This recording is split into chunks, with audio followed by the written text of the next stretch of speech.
Louis Armstrong, 1901 to 1971. What a wonderful world. What a wonderful world. That became a major hit song for me, reflective of my life in many ways. However, it did not start out that way. My early life was not all that wonderful. As the grandson of slaves, there was no golden spoon. New Orleans, my hometown, was a hard place in which to grow up. The law of the street gangs prevailed.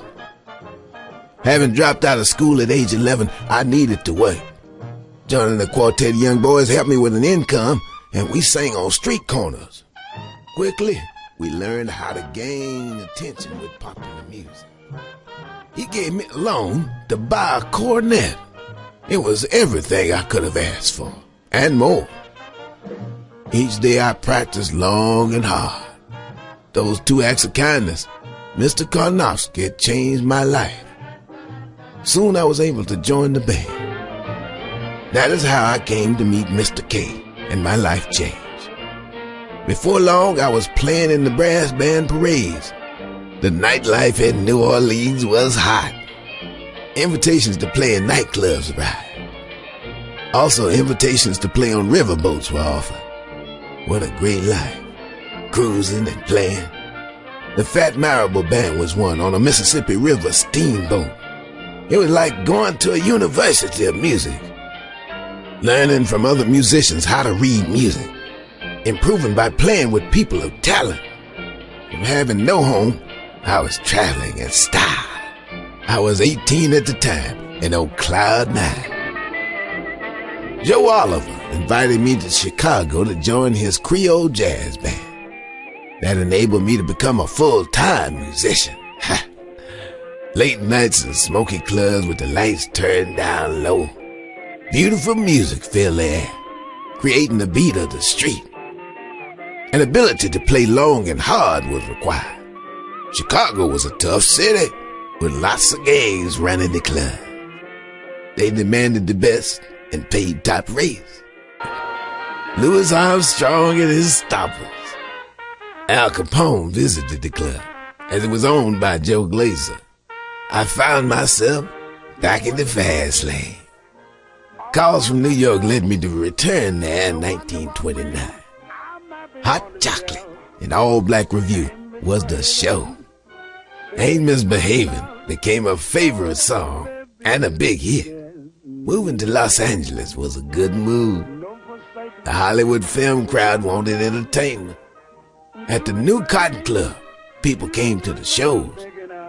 Bing Crosby was also singing there.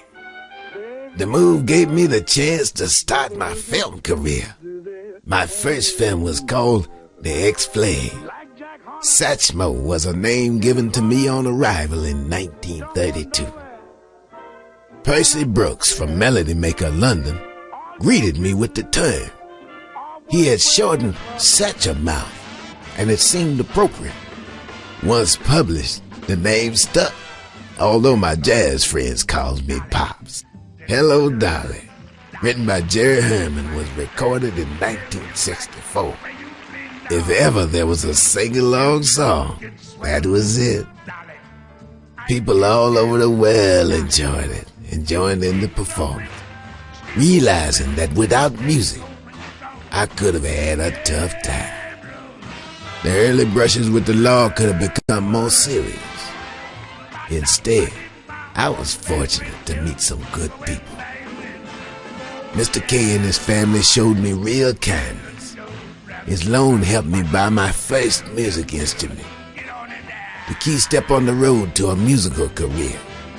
King Oliver and his band, plus other great musicians, each had valuable lessons to pass on. Even my time with the mob was a learning experience, plus the help from my various wives. No one can succeed without others. For this reason, I encourage people to help each other. What a Wonderful World was recorded on August 16, 1967. It summed up my life and hopes for the future.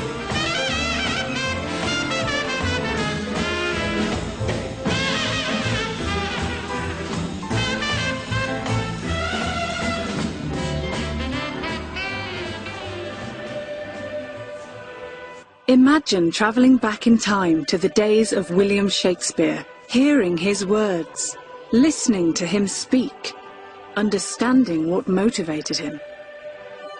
As a boy, I dreamt a lot, both when asleep and awake. But my mind was in far-off places, way beyond Stratford-upon-Avon, where I was born. You're listening to BioViews. It's a form of time travel that allows us to hear. The Amazing People Club book and audio series is being distributed by the Hachette Book Publishing Group. Learn more at www.amazingpeopleclub.com